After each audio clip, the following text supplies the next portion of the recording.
आज Doubtnut app download करें। Doubtnut पर अपने सभी गणित, रसायन विज्ञान, भौतिक विज्ञान और जीव विज्ञान के डाउट्स का करो सफाया।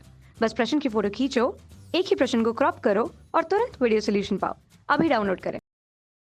नमस्कार दोस्तों, दिया गया प्रश्न है 6.0 इलेक्ट्रॉन वोल्ट ऊर्जा वाला फोटोन विद्युत चुंबकीय स्पेक्ट्रम की किस भाग में पड़ता है। हमारे पास में ऑप्शन दिए हैं, पहला अवरक्त क्षेत्र, दूसरा दृश्य क्षेत्र, तीसरा पराबैंगनी और चौथा एक्स किरणें। ठीक है, यह एक्स किरणें। तो हमें पता है किसी भी फोटोन की जो ऊर्जा होती है वह कितनी होती है। फोटोन की जो ऊर्जा है उसको हम लोग ई से दर्शाते हैं और वह होती है एच न्यू के बराबर। न्यू क्या है यहाँ पर? न्यू आवृत्ति होती है किसकी? प्रकाश की।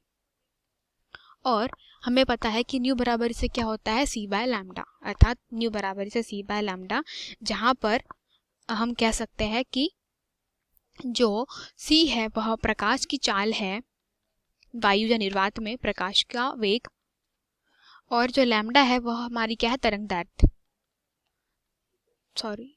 तो हमें यहाँ पे इलेक्ट्रॉन की ऊर्जा, फोटोन की जो ऊर्जा है वह दी गई है, वह है 6 इलेक्ट्रॉन वोल्ट। और हमें न्यू का मान पता है क्या होता है? C by lambda. तो हम लिख सकते हैं H into C by lambda. C का मान हमें पता है, वह होता है 3 × 10⁸ मीटर प्रति सेकेंड। और एच है हमारे पास में प्लांक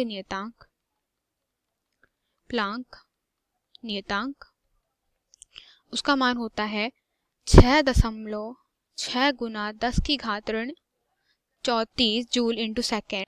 अब यहाँ पर हम लोग देख सकते हैं कि जो 6 है वह हमारा कितना इलेक्ट्रॉन वोल्ट में है, तो हम लोग इसको लिख सकते हैं 1.6 × 10⁻19, मतलब 1 इलेक्ट्रॉन वोल्ट में एक इलेक्ट्रॉन के ऊपर उपस्थित आवेश के बराबर मान होता है। तो 1.6 × 10⁻19 गुना 6। ठीक है, इसको हम लोग इस तरीके से लिख सकते हैं, बराबर से एच का मान कितना है? 6.6 × 10⁻34 गुना 3 × 10⁸ बटे लैम्डा। ठीक है, हम लोग इसको ऐसा लिख सकते हैं। और हम लोग उसको आगे हल करेंगे तो लैम्डा बराबर से क्या हो जाएगा? 6.6 × 10⁻34 गुना 3 × 10⁸ बटे में 1.6 × 10⁻19।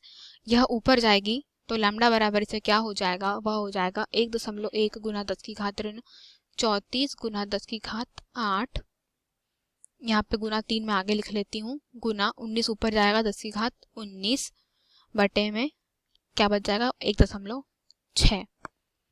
तो जब मैं इसको आगे हल करूंगी तो क्या हो जाएगा? लैम्डा बराबर से 3 × 1.1 गुना, या मैं इसको जब घातों को हल करूंगी तो क्या हो जाएगा? मेरे पास में 19 और 8 मेरे पास में ऐड हो जाएगा, तो ये हो जाएगा 10⁻27। ठीक है, मतलब हल करूंगी तो 19 और 8 अगर जुड़ जाएगा तो शायद 10⁻27, और मेरे पास में दिया कितना है? 10 गुना 10⁻34।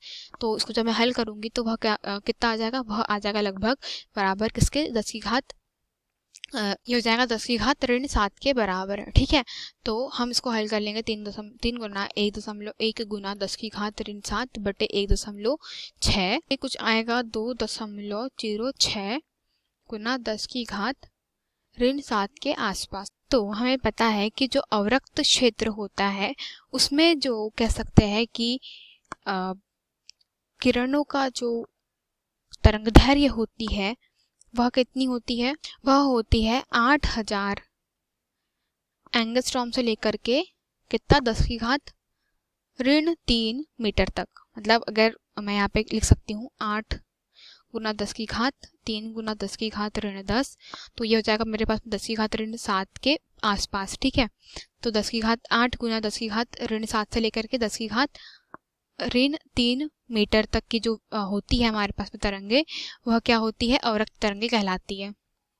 ठीक है, तो हम कह सकते हैं कि अवरक्त तरंगे तो हमारे पास जो मान आया है उनसे काफी बड़ी है, क्योंकि यहाँ पर कितना आया है हमारे पास में? 2.06 गुना 10⁻3, और अवरक्त तरंगे की जो रेंज है वो कहाँ परास है, वो कहाँ से है 8 गुना 10 की घात ऋण 7 से। और फिर हमारे पास में है दृश्य प्रकाश।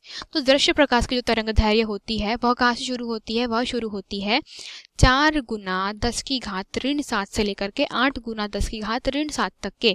ये जो रेंज होती है वह किसकी होती है, यह दृश्य तरंगों की तरंगदैर्घ्य की रेंज होती है। ठीक है, तो हम लोग कह सकते हैं कि यह भी हमारे जो प्रकाश स्पेक्ट्रम के इस पार्ट की नहीं है। उसके बाद हमारे पास में है पराबैंगनी किरणें। ठीक है, तो पराबैंगनी जो किरणें हैं उनका जो रेंज होता है वह रेंज होता है यह 10 की घात कितना, मतलब 1 गुना 10 की घात ऋण 8 से लेकर के होती है कितनी, 4 गुना 10 की घात ऋण 7 के बीच में। तो हम कह सकते हैं कि 10 की घात ऋण 7 से लेकर के 10 की घात 1 गुना 10 की घात ऋण 8 के बीच में ये हमारा लैम्डा का मान है। मतलब जो तरंगदैर्घ्य होगी वो हमारी किसके बीच में होगी, वह हमारी पराबैंगनी किरणों के क्षेत्र में होगी। और जो एक्स किरणें होती है वे इनसे भी छोटी होती है, वे 10 की घात ऋण 9 के बराबर होती है। 10 की घात ऋण 9 मीटर से शुरू होती है और 10 की घात ऋण 10 मीटर के आसपास होती है। ठीक है, तो ये हमारी प्रकाश किरणों की विद्युत चुंबकीय स्पेक्ट्रम के भाग था। तो पराबैंगनी क्षेत्र में ही इसका भाग है। जो हमारे पास में 6 इलेक्ट्रॉन वोल्ट ऊर्जा वाला फोटोन होता है वो कहाँ होता है, पराबैंगनी क्षेत्र में होता है। धन्यवाद। कक्षा 6वीं से 12वीं से लेकर नीट, IIT, JEE वो एडवांस के लेवल तक 1 करोड़ से ज्यादा छात्रों का भरोसा। आज ही डाउनलोड करें डाउटनेट ऐप या व्हाट्सएप करें अपने सारे डाउट्स 8400 400 400 पर।